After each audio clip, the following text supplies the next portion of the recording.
payudara kalau ada benjolan. Kemudian jenis kelamin ya, karena kan kanker payudara lebih banyak pada wanita. Kalau pada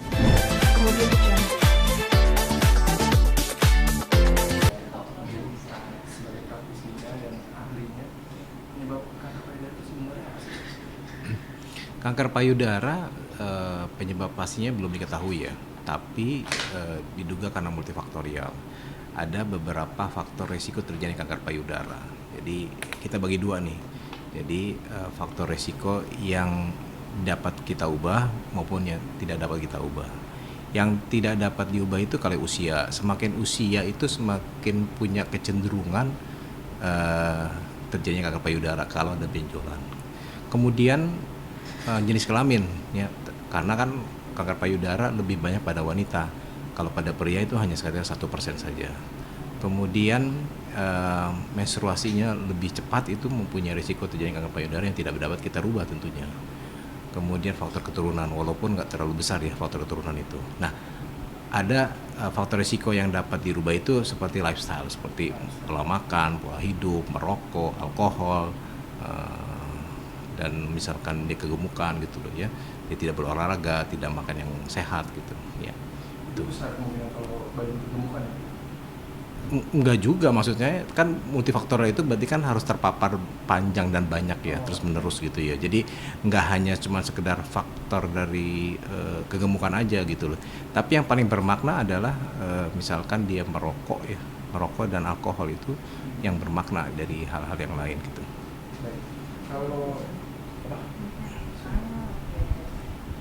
Kalau peluang sembuhnya sendiri dok dari pasien-pasien kanker payudara ini berdasarkan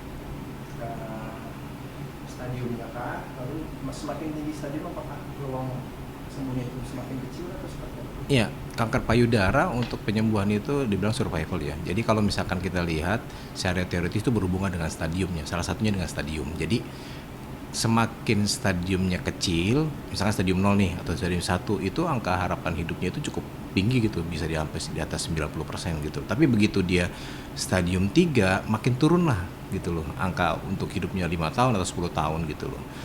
Tetapi pasien-pasien yang stadium awal pun punya kemampuan untuk kambuh sebenarnya gitu loh. Walaupun dia udah bertahan ataupun sampai 20 tahun 30 tahun gitu. Jadi tetap punya kemampuan untuk kambuh. Baik itu secara lokal di payudaranya maupun secara regional di kelenjar getah bening maupun di tempat jauh. Nah, itulah pentingnya makanya harus dilakukan pemeriksaan secara berkala gitu. Kalau dari pasiennya sendiri dok, baik stadium 1 ataupun yang sudah tinggi, ada perbedaan di situ, maksudnya dari fisiknya lebih lemah yang stadium akhir atau seperti apa?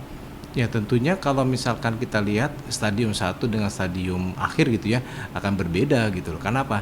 Yang akan berefek itu adalah pada yang stadium akhir gitu loh. Kalau stadium akhir kan dia akan menjalar ke tempat tertentu. Contoh misalkan dia menjalar ke paru misalkan atau ke otak ataupun ke hati.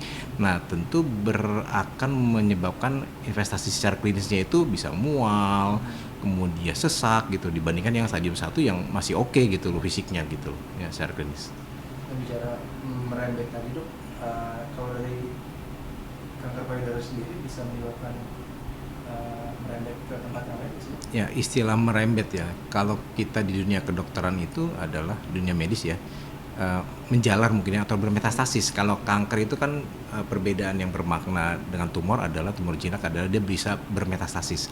Nah, bermetastasis pada kanker payudara itu yang paling banyak adalah yang pertama itu di tulang, terutama di tulang-tulang di vertebra di tulang belakang ya.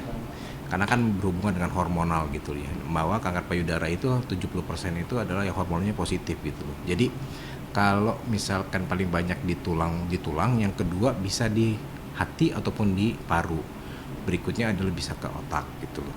Cuman memang nggak terlalu banyak dibandingkan di tulang dan di hati dan di paru gitu menjalarnya. Lebih bahaya mana dok ketika sudah merembet mestasisnya ke tulang atau apa? Ya, kalau secara teoritis di tulang itu masih oke lah gitu loh, dibandingkan organ lain ya seperti ke paru, hati maupun ke otak. Yang paling buruk itu memang kalau dia multiple, maksudnya itu dia menjalar itu di lebih dari satu organ. atau dia menjalani memang ke otak gitu. Yang paling nggak enak itu di otak gitu, karena kan tekanan intrakranialnya akan meningkat, menyebabkan terjadinya gangguan penglihatan juga, kesadaran maupun nyeri yang sangat hebat gitu. Kalau metode pengobatannya sendiri seperti apa sih yang biasa? Ya, pengobatan yang saat ini masih berjalan adalah di dunia kedokteran, dunia medis, bahwa kanker payudara termasuk kanker yang solid gitu, tumor solid gitu. Jadi terapi yang utama adalah pembedahan. Nah, pembedahan itu kan bukan berarti sekarang harus diambil payudaranya. Nah, itu tergantung dari beberapa faktor sebenarnya. Yang kedua adalah perlu atau tidaknya dilakukan kemoterapi, baik itu sebelum operasi maupun setelah operasi. Nah, itu tergantung dari beberapa faktor banyak gitu. Yang kemudian adalah terapi hormonal gitu. Kemudian terapi radiasi maupun target terapi maupun secara imunoterapi gitu saat ini. Dok, ada juga nggak sih alat bantu chemoport yang ditanam gitu? Ya. Fungsinya apa sih?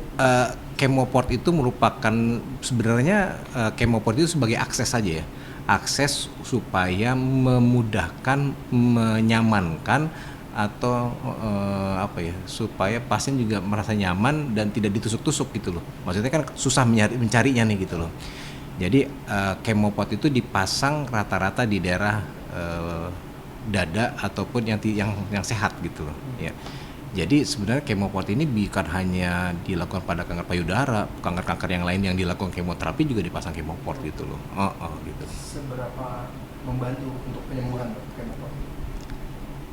Sebenarnya tidak ada hubungan dengan penyembuhan chemoport ini, dia sebagai akses saja. Contoh misalkan seorang pasien kanker payudara, dia harus menjalani namanya kemoterapi, dan kemoterapi itu kan lewat pembuluh darah. Yang pembuluh darah itu biasanya di pembuluh vena.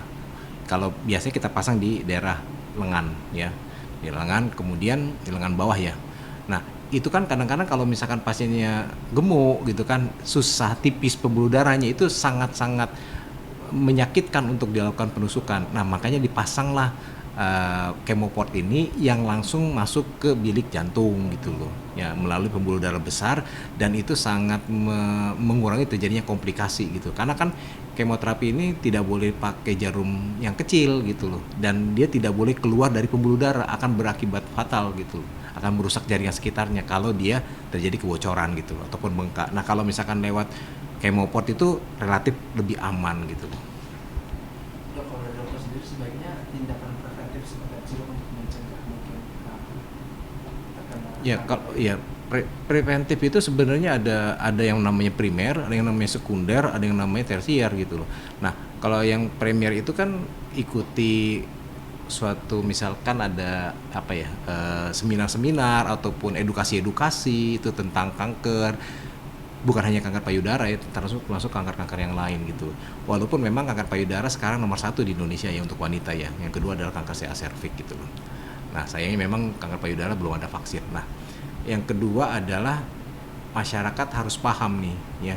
Karena saya melihat bahwa sampai saat ini di Indonesia kanker payudara masih stadium lanjut datang ke dokter. Kenapa? Takut. Takut ini harus diinformasikan kepada masyarakat bahwa jangan takut berobat gitu loh. Karena kalau misalkan dia datang pada stadium awal akan lebih baik nanti hasilnya dibandingkan dia pada stadium lanjut ataupun lokal lanjut gitu loh. Yang kedua adalah periksakanlah apabila jangan sampai menunggu ada gejala gitu loh. Ya, karena kanker payudara pada stadium awal tidak akan bergejala gitu, hanya berupa benjolan saja. Nah, kapan dia harus memberikan ke dokter? Di atas umur 30 ya. Sekarang malahan kalau misalkan cenderungnya umur 20 pun ada yang namanya kanker payudara gitu loh. Nah, pada saat dia mulai menstruasi ataupun dia sudah menikah ataupun di atas 20, nah itu udah mulai apalagi dia mempunyai faktor risiko ya, hidup dia lifestyle-nya jelek gitu kan, kemudian punya faktor risiko payudara ibunya ataupun ibunya ditambah dengan tante atau bibinya, itu mempunyai risiko lebih tinggi gitu loh. Nah, dia harus memeriksakan ke dokter minimal setahun atau 2 tahun sekali. Nah, untuk pasien-pasien yang mempunyai risiko tinggi memang disarankan untuk mamografi gitu loh, setahun sekali gitu loh. Dan jangan lupa namanya program pemerintah kan ada yang namanya Sadari, periksa payudara sendiri. Bagaimana caranya? Tinggal dicari di YouTube, sebenarnya gampang gitu loh. mudah, efektif, simple dan murah. Tapi mudah-mudahan hasilnya bisa mendeteksi ya, walaupun tergantung dari tergantung dari si pasien tersebut gitu loh, bagaimana memeriksanya gitu. Makanya dilihat dari video-video ataupun ikuti seminar ataupun arahan ataupun talk show lah kayak gitu. Dok, nah, sepengalaman dokter, dukungan keluarga pasien untuk kesembuhannya cukup berpengaruh. Dukungan keluarga sangat pengaruh ya, karena begini, begitu seorang wanita dikatakan terkena kanker payudara itu seakan-akan dunia runtuh gitu, langit jatuh gitu loh. Nah, ada tipe kebanyakan wanita ini dia mikirnya adalah hidup dia dan anak-anak dia, begitu juga dengan suami ya tentunya ya. Tapi kembali lagi sangat-sangat penting dukungan dari orang-orang sekitarnya, baik itu keluarga kandung, baik itu anak, baik itu suami maupun teman. Nah, makanya ada beberapa orang yang memang butuh support gitu. Nah, masuklah ke dalam suatu komunitas. Dia tahu tuh kalau komunitas tuh, jadi dia akan saling support lah gitu ya. Yang diambil adalah positifnya aja, jangan diambil negatifnya gitu. Karena tetap namanya suatu komunitas kan pasti ada negatifnya gitu ya. Nah, di situ pentingnya sih dukungannya. Audio Jungle.